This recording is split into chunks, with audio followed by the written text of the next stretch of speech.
नमस्कार, मैं हूं साहिल जोशी। दंगल में आपका स्वागत है। आज के दंगल में हम औरंगजेब के नाम पर चल रही उस राजनीति की चर्चा करने जा रहे हैं जिसका विवाद असम से शुरू हुआ था और महाराष्ट्र तक पहुंच गया है। महाराष्ट्र से आज यूपी और फिर बिहार तक पहुंचता नजर आ रहा है, क्योंकि एक तरफ औरंगजेब की तारीफ करने के आरोप में समाजवादी पार्टी के विधायक अबू असीम आजमी को महाराष्ट्र विधानसभा के बजट सत्र से निलंबित कर दिया गया है, तो दूसरी तरफ अब उनकी सदस्यता रद्द करने की मांग उठने लगी है। इस बीच अबू असीम आजमी विवाद पर एक बड़ी खबर आ रही है।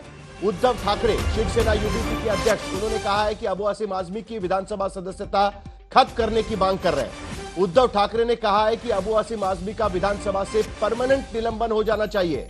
उद्धव ठाकरे का कहना है कि सिर्फ बजट सत्र खत्म होने तक निलंबन करने का फायदा नहीं है और समाजवादी पार्टी के अध्यक्ष अखिलेश यादव को सच का पता नहीं है जो अबू असीम आजमी का बचाव कर रहे हैं।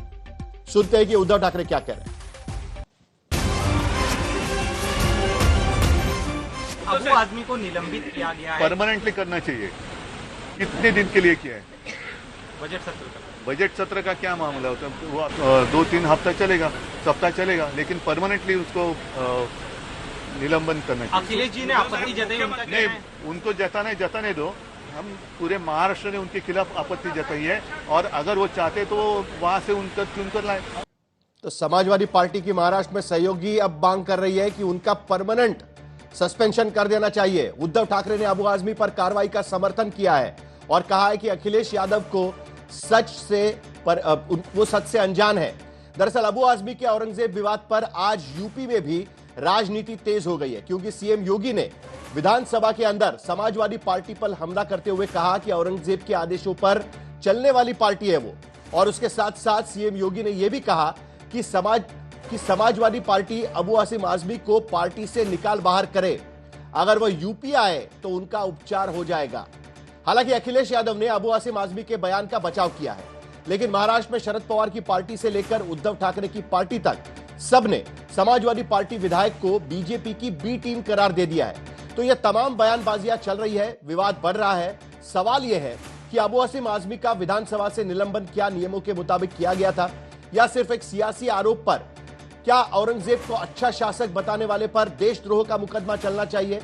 और जैसा कि महाराष्ट्र में महाविकास आघाड़ी के घटक दल आरोप लगा रहे हैं कि औरंगजेब विवाद महाराष्ट्र के मौजूदा मुद्दों से ध्यान हटाने के लिए खड़ा किया जा रहा है, इन तमाम सवालों पर हम दंगल में चर्चा करने जा रहे हैं। लेकिन सबसे पहले यह रिपोर्ट देख लेते हैं कि यह पूरा विवाद क्या है और आज महाराष्ट्र विधानसभा में क्या हुआ है।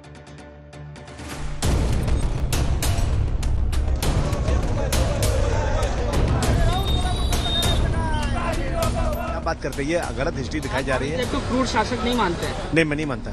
शाहजहां अपनी जीवनी में लिखता है, अपनी आत्मकथा में लिखता है कि खुदा करे कि ऐसा कमबख्त किसी को पैदा न हो।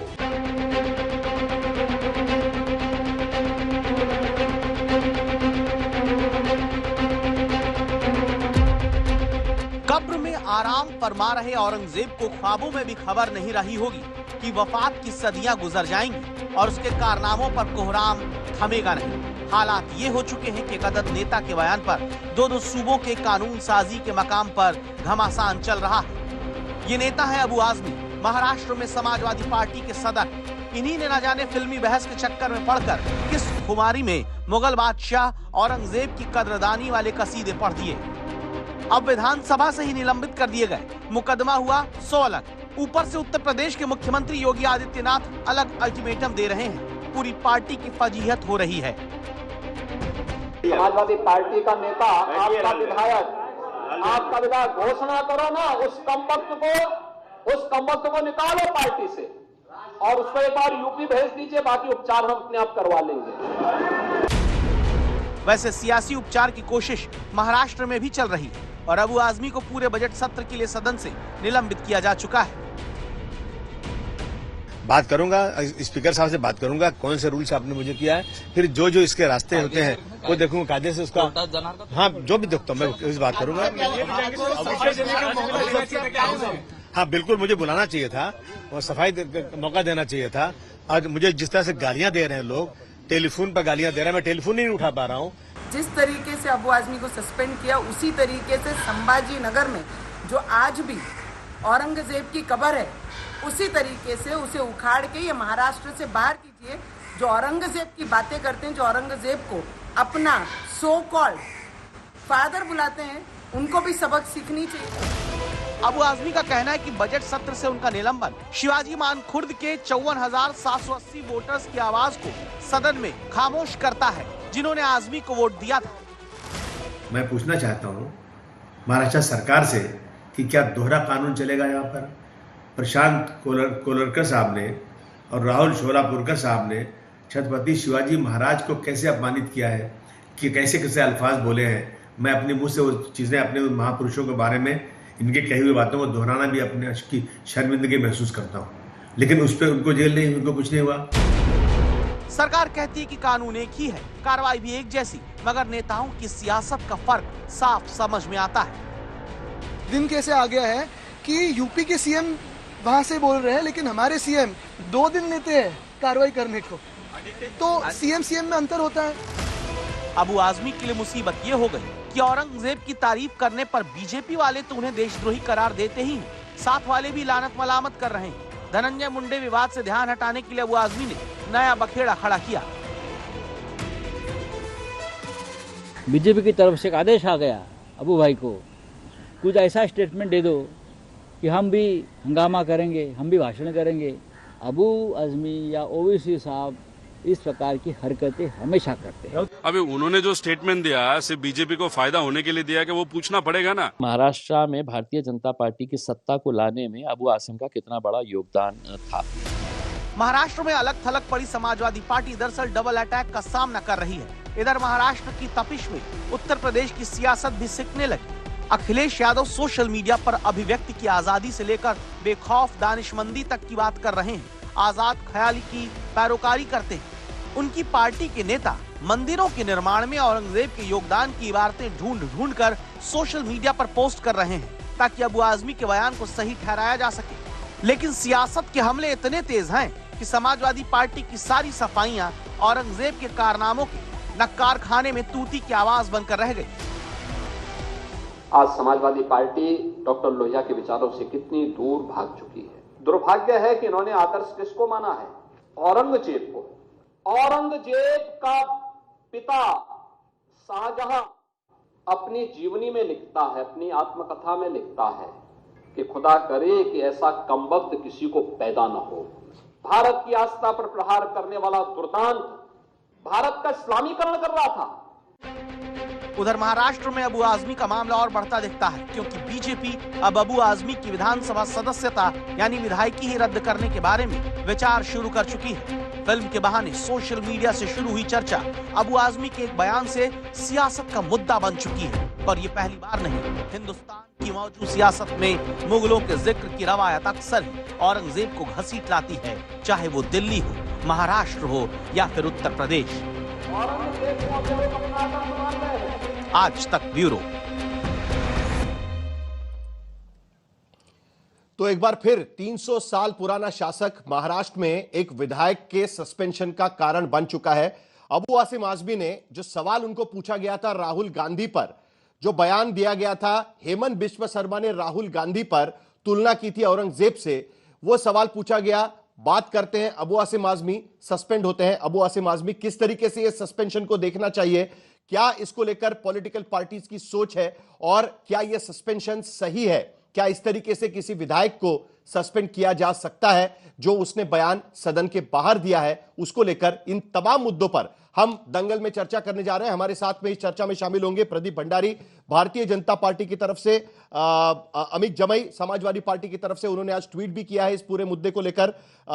उसके साथ साथ आदिल हसन एमआईएम की तरफ से इस चर्चा में शामिल होंगे। उनकी पार्टी की तरफ से कहा गया कि समाजवादी पार्टी भारतीय जनता पार्टी की बी टीम है महाराष्ट्र में। अभी इम्तियाज जलील उनके पूर्व सांसद है, जो बयान दे रहे थे वो मैं सुन रहा था। संगीत रागी पॉलिटिकल एनालिस्ट और उसके साथ साथ विनोद अग्निहोत्री वरिष्ठ पत्रकार भी इस चर्चा में शामिल होंगे। प्रदीप भंडारी, किस नियम के तहत ये सस्पेंशन किया गया है? महाराष्ट्र विधानसभा के नियमों को मैं देख रहा था, किसी भी विधायक को सस्पेंड करने के लिए जो रूल दिखाया गया है वो सदन के अंदर अगर वो ऑर्डरली बिहेवियर नहीं करता है, ठीक तरीके से बिहेव नहीं करता है, तो इस तरीके का सस्पेंशन हो सकता है, ये मुझे तो दिख रहा है। बाकी चर्चा हम करेंगे, लेकिन आपकी भूमिका क्या है? क्या आपको लगता है कि इस तरीके से सस्पेंशन हो जाना चाहिए? प्रदीप भंडारी। 100% हो जाना चाहिए, और मैं तो कहता हूं उनको परमानेंटली जो है वो सदन से हटाना चाहिए, और मैं बताऊंगा क्यों। ये बात हिंदू मुसलमान की नहीं है साहिल जी, ये बात भारतीय संस्कृति की है।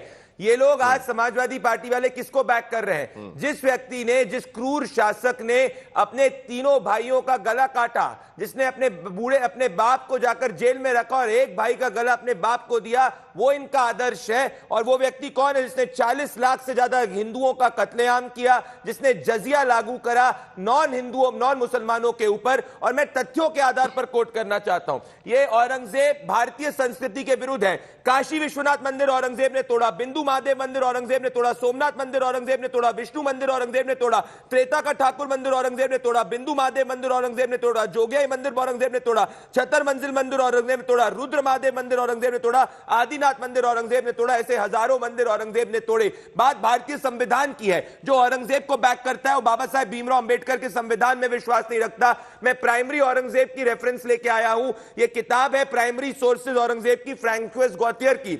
इसके चैप्टर नंबर 9 के अंदर लिखा जाता है औरंगजेब का शासन वो था जिसमें हिंदुओं को वो मुसलमानों से रिप्लेस करता था। यहां पे आप देखिए पर्शियन के अंदर लिखा हुआ है, और ये इसका इंग्लिश ट्रांसलेशन है। मतलब जो व्यक्ति औरंगजेब का शासन या औरंगजेब को बैक करता है वो बाबा साहेब भीमराव अंबेडकर के संवैधानिक मूल्यों के खिलाफ और ये तानाशाह तालिबानी सोच के पक्ष में। 10 सेकंड में अपनी बात कंप्लीट करूंगा। ये मैं ही नहीं कह रहा हूं, बाबा साहेब भीमराव अंबेडकर लिखते हैं decline and fall of Buddhism के अंदर वॉल्यूम 11 में। क्या कहा बाबा साहेब अंबेडकर की कॉन्स्टिट्यूशन को कैसे खिलाफ बात करता है, जरा बता दीजिएगा प्लीज। क्या कह रहे हैं जी? 10 सेकंड में जो आपने कॉन्स्टिट्यूशन की बात कही है ना कि औरंगजेब के बारे में कहना यानी कॉन्स्टिट्यूशन के खिलाफ बात करना, वो कैसे है जरा बता दीजिए। मैं बताता हूं ऐसे। कॉन्स्टिट्यूशन सेक्युलर है। कॉन्स्टिट्यूशन आपको शरिया और तालिबानी सोच की आजादी नहीं देता। औरंगजेब मतलब क्या? औरंगजेब मतलब हिंदू मंदिरों को तोड़ना। औरंगजेब मतलब नॉन मुसलमानों के ऊपर जजिया टैक्स लगाना। औरंगजेब मतलब भारतीय संस्कृति के विरुद्ध जाना। औरंगजेब मतलब धार्मिक प्रताड़ना करना, धार्मिक परिवर्तन करना। और इसे मैं ही नहीं कह रहा हूं, बाबा साहेब भीमराव अंबेडकर लिखते हैं वॉल्यूम 11 के अंदर, the decline and fall of Buddhism के अंदर, अंबेडकर लिखते हैं कि डिस्ट्रक्शन भले बुद्धिज्म हो या कॉन्स्टिट्यूशनल वैल्यूज हो, वो सिर्फ और सिर्फ आक्रांताओं की वजह से हुआ है। ये भारतीय संस्कृति एपीजे अब्दुल कलाम और अब्दुल हमीद की बात करती है, ना कि औरंगजेब की। तो इसके वजह से सस्पेंशन हो जाना चाहिए। प्रदीप भंडारी, आप कह रहे हैं कि सस्पेंशन हो जाना चाहिए।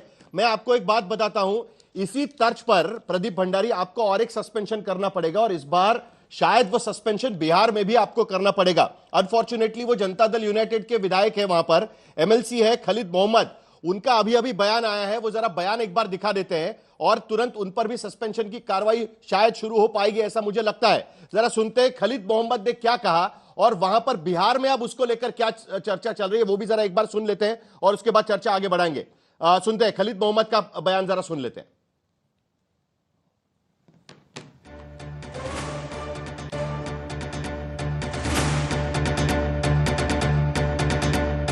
मैं सिर्फ इतनी बात जानता हूं कि एक मुग़ल राजा थे औरंगज़ेब, जिनके बारे में हिस्टोरियंस की राय यह है कि वो अच्छे राजा थे। कुछ हिस्टोरियंस का कहना है कि नहीं, उन्होंने कुछ अत्याचार भी किया। तो ये एकेडमिक डिस्कशन है, और एकेडमिक डिस्कशन के लिए पार्लियामेंट या असेंबली सही जगह नहीं है, उचित जगह नहीं है, न कोई पॉलिटिकल रैली उचित जगह है। मुनासिब बात यह कि एकेडमिक डिस्कशन एकेडमिक जगहों पे होनी चाहिए। और अगर किसी नेता ने इस तरह की बात कही है, अगर यही बात कही है, तो इस पे क्यों कार्रवाई हुई ये स्पीकर साहब बताएंगे। मेरे ख्याल से एकेडमिक डिस्कशन अगर हेल्दी हो रहा है तो ये डेमोक्रेसी के लिए भी ज़रूरी है और एकेडमिक ग्रोथ के लिए भी ज़रूरी है। वो एक डिक्टेटर थे, एक राजा थे, और राजा को राज चलाने के लिए जो जो करना पड़ता है वो करता है राजा। अगर बिहार में कोई लोग बोलते हैं तो उनको इतिहास पढ़ना चाहिए, इतिहास की जानकारी लेनी चाहिए कि कौन व्यक्ति देश के खिलाफ काम किया, देश को लूटने का काम किया।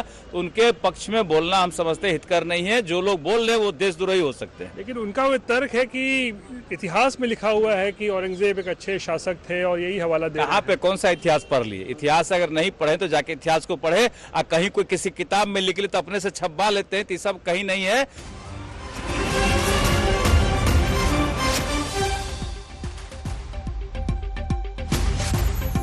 तो देखिए यहां पर अब जनता दल यूनाइटेड के विधान परिषद के जो विधायक है खालिद मोहम्मद, वो ये कह रहे हैं कि इस तरीके से ये एकेडमिक डिस्कशन है, इसको लेकर कार्रवाई ठीक नहीं है। बीजेपी कह रही है कि जरा उनको इतिहास पढ़ लेना चाहिए, लेकिन अगर कोई इस तरीके का बयान करता है तो उसमें कोई गलत नहीं है। जेडीयू के एमएलसी ने औरंगजेब की तारीफ की है, उनका कहना है कि भाई ये एकेडमिक डिस्कशन है, ये डेमोक्रेटिक राइट है और इसको लेकर किसी भी तरीके से निलंबन ठीक नहीं है। और दूसरी तरफ अब बीजेपी के मंत्री कह रहे हैं कि उनका निलंबन हो जाना चाहिए। अब नीतीश कुमार को कहकर यह निलंबन होगा क्या? प्रदीप भंडारी, अब तो जनता दल यूनाइटेड के विधायक भी विधान परिषद में वहां पर कह रहे हैं बिहार विधानसभा के बाहर कि इस तरीके की चीज होनी चाहिए। खालिद अनवर का यह बयान आपके पास हम लोग रख रहे हैं। मेरे हिसाब से साहिल जी, आपने बिहार के मंत्री का एक बयान भी दिखाया है, तो ये बिहार में चर्चा में आ गया है और बिहार के अंदर जो बिहार का सदन है और तमाम नेतागण है वो उस पर उचित निर्णय लेंगे। ठीक है, तो मतलब नीतीश कुमार निर्णय लेंगे ऐसा आपको लगता है? चलिए आगे बढ़ते हैं चर्चा में। अमित जमई, आज ही आपका ट्वीट आया हुआ है, आप तो तारीफ कर रहे हैं कि भाई कैसे बनारस में आपका ट्वीट पे पढ़ रहा था अभी थोड़ी देर पहले, मैंने देखा कि जो प्रदीप भंडारी बोल रहे हैं उसके बिल्कुल विपरीत आपका कहना है कि औरंगजेब ने मथुरा वृंदावन में मंदिरों को जागीर और सालाना वजीफा दिया था। इतिहासकार प्रोफेसर बीएन पांडे लिखते हैं कि प्रयाग, काशी, मथुरा में 200 मंदिरों और ब्राह्मण पुजारियों को जमीनें दान की थी। हम इतिहास पे डिबेट नहीं कर रहे हैं, लेकिन कुल मिलाकर इसके बारे में चर्चा करना, सस्पेंशन होना, इसको आप किस नजर से देखते हैं और जो बातें प्रदीप भंडारी ने कही उसके बारे में आपका क्या कहना है? साहिल जोशी जी, सबसे पहले अबू आसिम आजमी साहब जो हमारी समाजवादी पार्टी के भारत के शीर्ष समाजवादी नेताओं में से हैं, उनका जो निलंबन है वो अनकॉन्स्टिट्यूशनल है और ये बात जो उन्होंने कही वो विधानसभा के पटल पे सदन में नहीं कही है। और हम ये कह रहे हैं कि कोई भी एकेडमिक चर्चा किसी भी राज्य में, ब्रिटिश राज पे चर्चा तो हम विधानसभा में करते हैं ना। जो लोग विक्टोरिया को जो है सैल्यूट मारते थे वो भी आज विधानसभा के अंदर है, सदन के अंदर है। तो हमारा ये कहना है कि ये बात अबू आसिम आजमी साहब ने सदन के बाहर किसी परिप्रेक्ष्य में कही। अब देखिए इतिहास लेखन में क्या होता है, जब हम 200 साल के बाद जब भारत में इतिहास लिखा जाएगा कि नरेंद्र मोदी जी, हमारे देश के प्रधानमंत्री जी, जब गुजरात के मुख्यमंत्री थे तब वहां पर मुसलमानों का कत्लेआम हुआ। हम ये नहीं कह रहे कि वो उसमें है या शामिल है, उनके राज में हुआ, वो राजा थे और हजारों मुसलमान मारे गए। फिर कहा जाएगा वो प्रधानमंत्री थे और मणिपुर हुआ, मणिपुर में नरसंहार हुआ और वहां पे 200 चर्च, जो जमाने का राजा था उसने 200 चर्च फूंक डाले। लिखा तो यही से यही जाएगा ना 200 साल के बाद।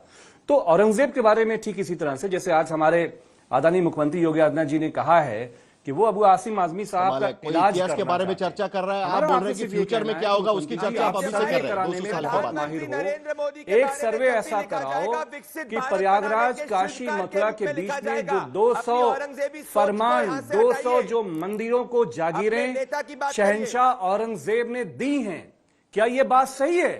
अगर दी है तो उसको वापस ले लो। मंदिरों में औरंगजेब का पैसा लग कैसे सकता है, बताओ आप हमें। उनकी जमीनें औरंगजेब की दी हुई आप ले कैसे सकते हैं? जवाब दे, बताओ आप। अरे ब्राह्मण पुरोहितों की मदद कर दी औरंगजेब ने, आपको बुरा लग गया कि उसने ब्राह्मण पुरोहितों की मदद क्यों कर दी? उनको जमीनें क्यों दान कर दी? गांधी और लोहिया की पार्टी है ही नहीं, औरंगजेब की पार्टी है। आदर्श से आप हटा दीजिए गांधी जी और लोहिया जी को, क्योंकि गांधी जी और लोहिया जी औरंगजेब के विरुद्ध थे।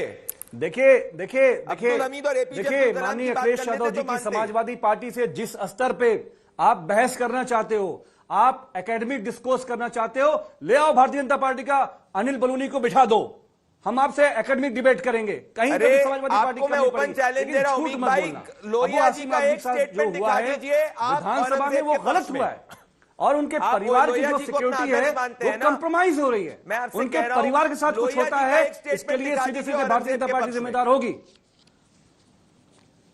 अरे लोहिया जी का आपसे क्या लेना देना है? जरा हम प्रोसीजर पे आते हैं। क्या लेना देना बताओ।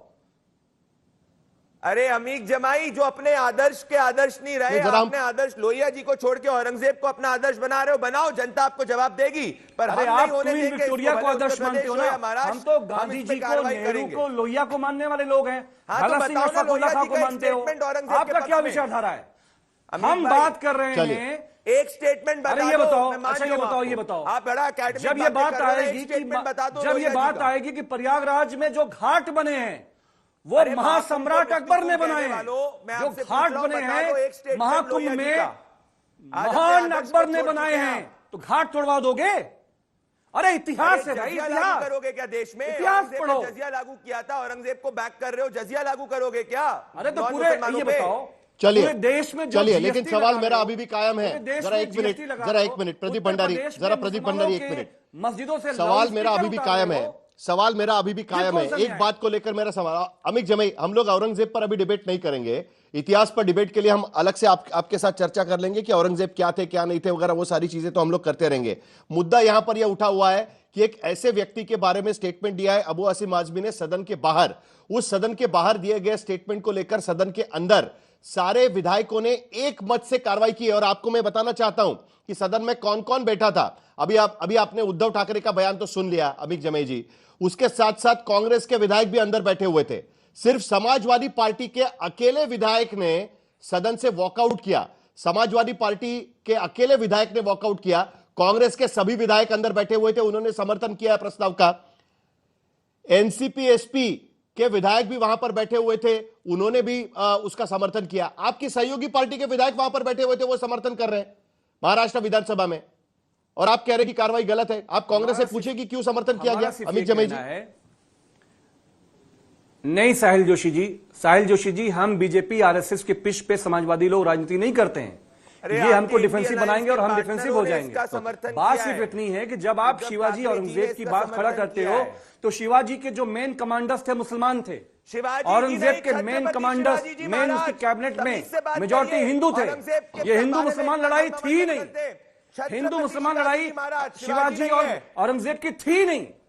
और जो छत्रपति शिवाजी को जो औरंगजेब के दरबार में लेकर गया, जहां वो गिरफ्तार हुए, उसका नाम क्या था? प्रदीप बता दे हमको, प्रदीप भंडारी बता दे। शिवाजी महाराज को जिसने जेल करवाया उसका नाम क्या था? नाम बता दो अगर जानकारी रखते हो तो। एक मुसलमान था वो?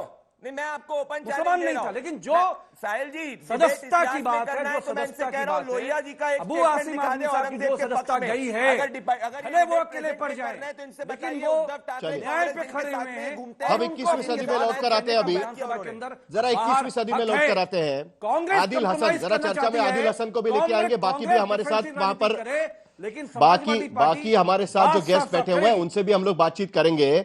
आदिल हसन जी, जब असदुद्दीन ओवैसी महाराष्ट्र में आते हैं तो औरंगजेब की कब्र को जाकर दर्शन लेते हैं, लेकिन आज जब अबू आसिम आजमी उसके बारे में बोलते हैं तब तो आपको समाजवादी पार्टी वहां पर बी टीम नजर आ रही है। यह फर्क कैसे हो गया आप में? आज तो आपको वो बी टीम नजर आ रही है, और आपका कारण क्या है बी टीम कहने का? नॉर्मली एमआईएम के बारे में यह महाराष्ट्र में कहा जाता था, अब आप कह रहे हैं कि समाजवादी पार्टी बी टीम है करके। ये कैसे? साहिल साहब, आप साहिल साहब सीनियर जर्नलिस्ट है, आप महाराष्ट्र को कवर करते हैं, महाराष्ट्र को आपने देखा है। आपने देखा कि जब इनका महाविकास अघाड़ी बना था, 2 सीट पर अलायंस था, इन्होंने 16 सीट पे खड़ा किया। जहां जहां मुस्लिम एमएलए था वहां समाजवादी पार्टी ने किया। अखिलेश यादव प्रचार में भी नहीं आए थे, अबू आजमी को फॉर्म ए भी दे दिया था। आपने देखा, हम लोग ने नहीं खड़ा किया था, कांग्रेस के और समाजवादी के एक जान रहे थे कि मुस्लिम लीडरशिप खड़ा हो। और इन बीजेपी वालों से पूछिए, बीजेपी जो इतना गरजती है, प्रकाश अंबेडकर भी गए थे औरंगजेब की मजार पे, इनकी हिम्मत नहीं होती है कुछ बोलने की। बाबा साहब अंबेडकर के कौन है? वो ग्रैंडसन है। बीजेपी के मुंह से एक लफ्ज नहीं निकलता है प्रकाश अंबेडकर पे। अगर है हिम्मत तो प्रकाश अंबेडकर साहब पे बोले ना। बीजेपी तो दोहरा मापदंड करती है। योगी आदित्यनाथ से पूछिए, रोजगार पे बात नहीं करेंगे, महंगाई पे बात नहीं करेंगे, इजराइल भेजेंगे लोग को मजदूरी करने, स्वास्थ्य व्यवस्था ठप है उस पर नहीं बात करेंगे। प्रकाश अंबेडकर के है हिम्मत। मैं चैलेंज कर रहा हूं प्रकाश भंडारी से भी और योगी आदित्यनाथ से भी कि प्रकाश अंबेडकर भी कहते हैं औरंगजेब की मजार पे है हिम्मत। और अबू आजमी तो पूरी दुनिया जानता है कि बीजेपी पे बैटिंग पे बिच कर रहा है। अभी शेयर मार्केट गिरा है, मणिपुर की स्थिति गड़बड़ है, अबू आजमी को दे दिया गया एक चिरकुट लिख कर कि बोल दो, बस पूरा मीडिया अबू आजमी पे लग गया। कल शमा मोहम्मद पे, रोहित शर्मा पे लग गया था, आज अबू आजमी पे लग गया। शेयर पे कोई नहीं बोलेगा, शेयर पे कोई नहीं बोलेगा, मणिपुर पे कोई नहीं बोलेगा, जामनगर पे इंडस्ट्री को जमीन दी, क्या जवाब देंगे आप इसका? भी वहां पर प्राइवेट, चर्चा ये हो रही है, उस पर कोई नहीं बोलेगा। चर्चा ये हो रही है कि धनंजय मुंडे के इस्तीफे पर विधानसभा में चर्चा ना हो, इसके पहले अबू आसिम आजमी का बयान आ गया। आपने देखा विधानसभा में अबू आजमी ने क्या चुनाव किस तरीके से लड़ा है साहिल साहब? नहीं, देखिए अभी जल्दी से जवाब दीजिए। जब भी असदुद्दीन ओवैसी पार्लियामेंट जब भी असदुद्दीन ओवैसी पार्लियामेंट में कुछ बोलेंगे, बाहर बोलेंगे तो वो विलन बन जाते हैं। जब भी आदरणीय मोहम्मद आजम खान साहब जब बाहर थे, वो कुछ भी बोलते थे, वो विलन बना दिए जाते हैं क्योंकि मुसलमान है। अबू आसिम आजमी साहब देश के इतने बड़े समाजवादी पार्टी के नेता हैं, वो कुछ बोलेंगे तो वो विलन है। हम बीजेपी आरएसएस की जो पिच है, कांग्रेस भले ही महाराष्ट्र की कांग्रेस बाय करती है, हम बाय नहीं करते हैं। हम छत्रपति शिवाजी से लेकर जो हमारी पूरी बहुजन विरासत है, डॉक्टर छत्रपति शिवाजी जी महाराज बोलो, अमीर जमाई विरासत पे, उस पे चलने वाले लोग हैं। कुछ बुलवाओगे क्या? और हम, और सीधी सी बात है, हाँ बुलवाऊंगा, नहीं बुलवाऊंगा। अगर छत्रपति शिवाजी जी महाराज का अपमान करोगे तो बुलवाऊंगा। बोलो, प्रकाश अंबेडकर पे औकात है बोलने की? अरे जो होगा ये तमीज से बात करो, सड़क छाप बातें मत करिए आप। है औकात है तो बोलो। अरे कैसी है, अपना दिखा दी ना अपनी एजुकेशन। आदिल हसन जी दिखा दी ना कहां तक पढ़े लिखे आप अपनी वक्तव्य में। बिरयानी कौन खाने गया था? यही मुद्दे हम लोग जरा चर्चा के स्तर को कायम रखते हुए पूछ सकते हैं। हम लोग ठीक से सवाल पूछ लेते हैं, हम लोग ठीक से सवाल पूछ लेते हैं। चलिए ठीक से सवाल पूछ लेते हैं। एक मिनट प्रदीप भंडारी, दरअसल सवाल ये पूछा जा रहा है और उसके बाद मुझे संगीत रागी और विनोद अग्निहोत्री भी यहां पर बैठे हुए, उनसे भी मुझे सवाल पूछने हैं। लेकिन पहले प्रदीप भंडारी, सवाल ये पूछा जा रहा है कि आपने जो शुरुआत चर्चा की हुई थी उसमें आपने कई सारे मुद्दे रखे थे। मेरे पास कुछ स्टेटमेंट्स पड़े हुए हैं। अब जैसे आपके अनंत कुमार हेगड़े हैं, नलिन कातिल है, ये जो आपके लोकसभा के सदस्य थे अनंत कुमार हेगड़े वगैरह, उन्होंने कहा था इनके बारे में, अपने नथुराम गोडसे के बारे में उनकी तारीफ की थी। साध्वी प्रज्ञा सिंह ठाकुर, उन्होंने नथुराम गोडसे की तारीफ की थी। उसके बाद आपके एक विधायक है, उनको भी सस्पेंड किया गया था महाराष्ट्र विधान परिषद से, प्रशांत परिचारक, उन्होंने जो सैनिक लड़ने जाते हैं उनके बारे में कुछ बयानबाजी की थी सदन के बाहर। प्रशांत परिचारक को तो सस्पेंड किया गया, 1 साल के लिए उनका सस्पेंशन रद्द भी कर दिया गया उसके बाद में। लेकिन अगर राष्ट्रपिता के बारे में कोई इस तरीके का बयान करता है, औरंगजेब के बारे में तो कार्रवाई की गई थी, लेकिन इनके बारे में कोई कार्रवाई नहीं होती है, या औरंगजेब है इसके लिए कार्रवाई हो रही है, यह भी सवाल पूछा जा रहा है। क्या इसके वजह से यह कार्रवाई हो रही है? अबू आसिम आजमी को अपनी बात रखने का मौका भी नहीं दिया जा रहा है, सारे लोग मिलकर एक साथ कार्रवाई कर रहे हैं। सुप्रीम कोर्ट खुद कह चुका है कि इस तरीके से सस्पेंशन ठीक नहीं है विधानसभा के अंदर या लोकसभा के अंदर। साहिल जी, कह चुका है सुप्रीम कोर्ट। मैं पहला टेक्निकलिटी का आंसर दूंगा। अगर विजडम ऑफ द असेंबली के इस डिसीजन को लगता है आपको या किसी को भी इस देश में वो इलीगल है, वो सुप्रीम कोर्ट जा सकता है। Point number 1। पॉइंट नंबर 2 मैं कहना चाहता हूं कि साहिल जी, ये सिर्फ और सिर्फ भारतीय जनता पार्टी ने नहीं पास किया है, वहां ऑपोजिशन के लोग हैं। उद्धव ठाकरे जिनके पक्ष में अखिलेश यादव कहते थे कि भाई इनके ये बहुत अच्छे व्यक्ति हैं, सबसे अच्छे व्यक्ति हैं, वही उद्धव ठाकरे ने कहा है कि भाई परमानेंट सस्पेंड कर दो। तो ये तो इनके इंडिया अलायंस के पार्टनर्स कह रहे हैं। तो ये क्या ये कहने की कोशिश कर रहे हैं कि आज उद्धव ठाकरे भारतीय जनता पार्टी की बी टीम हो गई है, कांग्रेस पार्टी भारतीय जनता पार्टी की बी टीम हो गई है? क्या बात कर रही है? और मैं इनको ओपन चैलेंज कर रहा हूं, बात तो संविधान की है ना साहिल जी। इंटरेस्टिंग बात है अमित जमाई, आज चर्चा के लिए की बात है। जब हम लोग आपके अलायंस पार्टनर्स को बुला रहे थे, वो आने के लिए तैयार नहीं थे। अमित जमाई कोई सपोर्ट ही नहीं कर रहा आपको इस पूरे मामले को लेकर, कोई सपोर्ट ही नहीं करना चाहता आपको इस मामले को लेकर। जो दूसरे वो कहते हैं आप बी टीम है, और जो आपके सपोर्टर्स है वो कह रहे हैं कि सही कार्रवाई है, उल्टा उनको निकाल देना चाहिए, विधानसभा से सदस्यत्व रद्द कर देना चाहिए। साहिल जोशी जी, हमारे जो भी इंडिया ब्लॉक के पार्टनर्स हैं, हम में डिफरेंसेस ओपिनियन में बिल्कुल हो सकते हैं, होंगे और आगे भी होंगे, लेकिन समाजवादी पार्टी इस देश में कोई कमजोर पार्टी नहीं है। इस देश की, भारत की संसद में तीसरी सबसे बड़ी पार्टी है, और हम चाहे अबू आसिम आजमी साहब हो या रमाकांत यादव हो, चाहे वो आजम मोहम्मद खान साहब हो, पूरी ताकत से समाजवादी पार्टी हमारे इन नेताओं के साथ है। लेकिन सवाल यह है कि अबू आसिम आजमी साहब ने ऐसी कौन सी बात कही है जो इस देश के इतिहासकार ने नहीं कही है, प्रोफेसर बीएन पांडे ने नहीं कही है, राम पुनियानी साहब ने नहीं कही है? क्या आप इस देश के इतिहासकारों को जेल में डालोगे? अरे पूरा इतिहास का डिपार्टमेंट, जो लेखन का डिपार्टमेंट है, आरएसएस बीजेपी का पूरा मंडली भर्ती करके वहां पे जिस तरह से इतिहास का पुनर्लेखन आप कर रहे हैं, इतिहास में सही बात ना हो। ओपन चैलेंज दे रहा हूं, नहीं करते कि कौन हिंदू राजा था, कौन मुसलमान राजा था। वी डोंट एंडोर्स, हमारे रिश्तेदार नहीं है। सही है क्या? हमारे रिश्तेदार ये राजे रजवाड़े नवाब नहीं है, हमारे रिश्तेदार ना आपके हैं, ना हम मानने देंगे किसी को। प्रीवी पर्स किसने खत्म किया? नहीं, क्या बोला आपने इस देश के महाराजाओं के बारे में? कांग्रेस ने इन नवाब अमीर जमाई, इस देश के राजा महाराजाओं ने अपनी आहुति दी है। अपनी हिंदू नफरत पीछे रखो। मारने वाले लोग, ध्वज को सलूट मारने वाले लोग समाजवादियों मैं साहिल जी इनको आपके शो पे ओपन चैलेंज दूसरा दे रहा हूं। लोहिया जी का स्टेटमेंट औरंगजेब के पक्ष में नहीं बता सकते। एक मिनट मैंने संगीत रागी से सवाल पूछा है। संगीत रागी, अभी आपने सुना अमित जमाई क्या कह रहे थे? वो कह रहे हैं कि ये डिबेट होना चाहिए, लेकिन इंटेलेक्चुअल डिबेट होना चाहिए इतिहास को लेकर। उसमें ये बातें कहां घुसेड़ी जा रही है कि भाई सस्पेंशन करा दो। आपको भी लगता है कि इतिहास को लेकर एक डिबेट होनी चाहिए, या इस तरीके की कार्रवाई, देशद्रोह की कार्रवाई ठीक है, राजद्रोह की कार्रवाई या देशद्रोह की कार्रवाई हम कह सकते हैं इसको, ये ठीक है? संगीत राय साहिर, दो तीन बातें जो लोग कहते थे कि आजाद भारत में प्रधानमंत्री नरेंद्र मोदी के शासनकाल में क्या बदला है, वो बदला दिख रहा है कि महाराष्ट्र की असेंबली में आज औरंगजेब के साथ खड़ा होने वाला कोई नहीं है।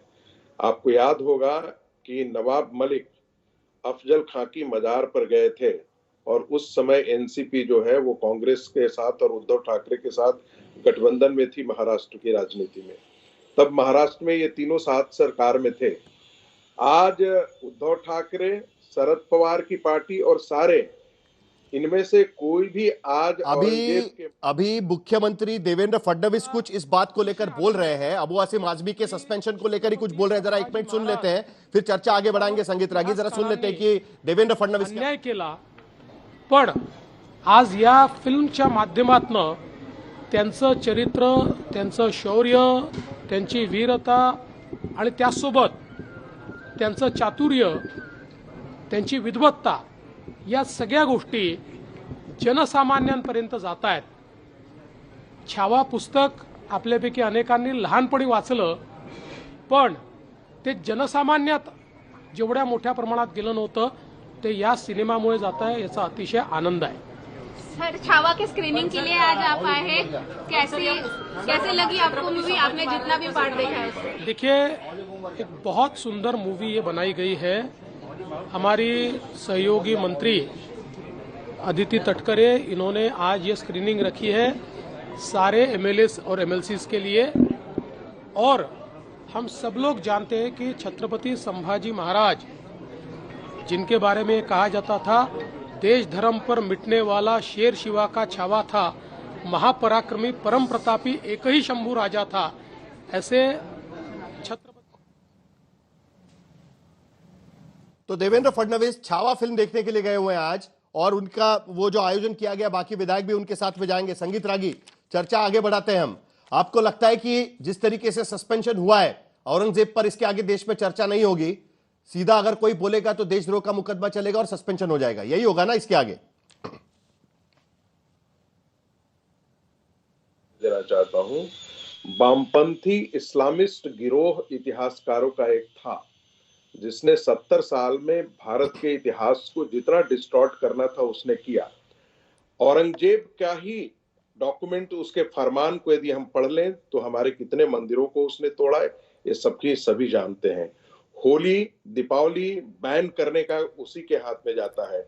वो महमूद सरहिंद का जो है वो अनुयायी था, नक्शबंदी का हनाफी स्कूल का व्यक्ति था।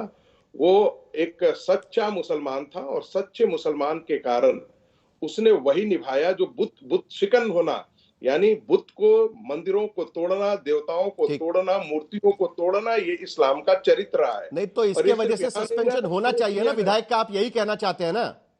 मैं कह रहा हूं, मैं तो कहना चाहता हूं, ये पूरे इस्लाम का चरित्र रहा है भारत के अंदर। इस्लामिक जितने आक्रांता आए, उन्होंने भारत के मेवी देवी मंदिरों को तोड़ा। अब ये पॉपुलर परसेप्शन सिर्फ यहाँ का नहीं है, आप अफगानिस्तान में चले जाइए ना, एक मंदिर गुरुद्वारा बचा क्या? पाकिस्तान के अंदर मंदिर गुरुद्वारा। संगीत रागी, मेरा सवाल अभी भी यह है, पॉलिटिकल एनालिस्ट के तौर पर आपसे सवाल है कि क्या इसके वजह से सस्पेंशन होना ठीक है क्या? 10 सेकंड हाँ, बोलिए। मैं उस मुद्दे पर भी आता हूँ। मैं इसलिए कह रहा हूं कि ये इसलिए औरंगजेब के पक्ष में अबू आजमी या कोई भी बोलता है तो उसके खिलाफ कार्रवाई होनी चाहिए। एक दूसरी बात, अब विधानसभा के उन्होंने बाहर बोला है और विधानसभा के अंदर ये कार्रवाई हो रही है। मुझे नियमों का जहां तक जानकारी है वो ये है कि यदि विधानसभा से बाहर बोला जाता है तो उसका अंदर कार्रवाई करने का अधिकार लोकसभा के या राज्यसभा के या फिर जो स्पीकर होते हैं उनको नहीं है, जो मेरी ये सीमित जानकारी है। मुझे नहीं मालूम है कि किन नियमों का हवाला देकर के उन्होंने किया है, लेकिन ये ध्यान रखिए विनोद अग्निहोत्री, ये राष्ट्रद्रोह से कम नहीं है औरंगजेब की मानसिकता जिसने इस देश में शरीयत लाने के विनोद लिए अग्निहोत्री हिंदुओं को कटवा दिया। 2022 में सुप्रीम कोर्ट ने इस तरीके के सस्पेंशंस पर कहा था कि किसी भी विधायक का मेजॉरिटी रिजोल्यूशन से इस तरीके से सस्पेंशन करना यह डेमोक्रेसी के लिए खतरा है। यह सुप्रीम कोर्ट का स्टेटमेंट है। क्या आपको लगता है कि एक आम बात बनती जा रही है कि इस तरीके से सस्पेंशन करना यह आपको ठीक लगता है? क्या आपको लगता है कि यह पॉलिटिकल मजबूरी बन गई है? देखिए, आज प्रस्ताव आया, कांग्रेस के लोग बाहर कुछ बोल रहे हैं और अंदर उन्होंने समर्थन किया इस प्रस्ताव का। उद्धव ठाकरे आकर कह रहे हैं कि उनकी विधायकता रद्द कर दीजिए करके। ये पॉलिटिकल मजबूरी बन गई है, जो संगीत रागी भी कह रहे थे। देखिए साहिल भाई, औरंगजेब के विवाद में मैं नहीं जाऊंगा, वो इतिहासकारों का विषय है, अलग अलग राय हो सकती है उसको लेकर के। लेकिन विधानसभा की जो कार्यवाही हुई है, इस पर मुझे भी थोड़ा आश्चर्य है। अब स्पीकर ने किन नियमों के तहत किया है, क्योंकि जहां तक मेरी जानकारी है, अपने 40 साल के पत्रकारी अनुभव में और संसदीय राजनीति और विधायी राजनीति का जो कवर किया है हमने, उसमें विधानसभा के स्पीकर या विधानसभा का अधिकार विधानसभा के भीतर के आचरण पर होता है, कि वहां जो आचरण होता है उसके आधार पर होता है। और बाकी जो बाहर अगर विधायक या सांसद कोई आचरण ऐसा है जो गैर जिम्मेदार है या गैर कानूनी है या गलत है, उस पर दूसरे तरीके हैं। पुलिस में रिपोर्ट दिखाई जा सकती है, एफआईआर हो सकता है, कोर्ट में जाया जा सकता है, ये तरीके हैं। तो मुझे लगता है कि इस पर जो है, मुझे थोड़ा सा मतलब मुझे ये चीज समझ में आ नहीं रही है कि विधानसभा के बाहर के वक्तव्य पर विधानसभा के भीतर ने कैसे संज्ञान ले लिया गया। ये बात मुझे असहज लग रही है। सुप्रीम कोर्ट का हमने हवाला ठीक दिया है। और दूसरा, अब जैसे मैं उदाहरण दूं, आपने खुद ही उदाहरण दिया है कि भाई नाथूराम गोडसे का मेमोरेंडम किया था तत्कालीन सांसद प्रज्ञा ठाकुर जी ने, उन पर तो कोई कार्रवाई नहीं हुई, वो सांसद थी, हालांकि उन्होंने भी जो, तो अब या जो है एक सांसद जो अब नहीं है, विधायक के चुनाव बिहार गए, दिल्ली गई, उन्होंने ये एक अपने सहयोगी सांसद को जो दूसरे समुदाय से आते थे उनके बारे में क्या क्या टिप्पणियां की थी, उन पर कोई कार्रवाई नहीं हुई। तो ये जो इस तरह का, तो वो सदन के अंदर कहा था उन्होंने। तो मुझे लगता है कि इस पर विचार करना चाहिए कि ये जो कार्रवाई है, अब इस पर ये ठीक है वो सुप्रीम कोर्ट जाएं और सुप्रीम कोर्ट के पास अधिकार है कि नहीं विधानसभा की कार्रवाई पर विचार करने का, ये भी सब संवैधानिक विषय है। लेकिन मुझे बड़ा साहिल भाई इस बात को लेकर आश्चर्य होता है कि इतने सैकड़ों सालों बाद आज भी औरंगजेब पर इस देश में राजनीति हो रही है। और राजनीति होनी चाहिए रोजगार पर, राजनीति होनी चाहिए आर्थिक मुद्दों पर, राजनीति होनी चाहिए विकास पर, राजनीति होनी चाहिए देश की सुरक्षा पर, लेकिन औरंगजेब पर राजनीति हो रही है। वरिष्ठ पत्रकार 40 साल से सदन कवर कर रहे हैं। किताब है कितने पाकिस्तान, वो किताब हम सबको पढ़नी चाहिए।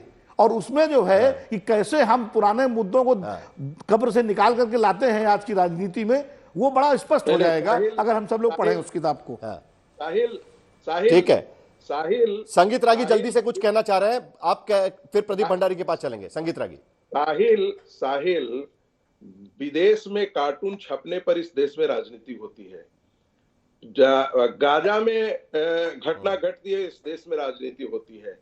इजराइल में घटना घटती है, इस देश में राजनीति होती है। सड़क पर होते हैं, तब इनमें से कोई भी आकर के नहीं कहता है कि अरे भाई ये तो बहुत ही गलत बात है, बहुत ही घटिया है।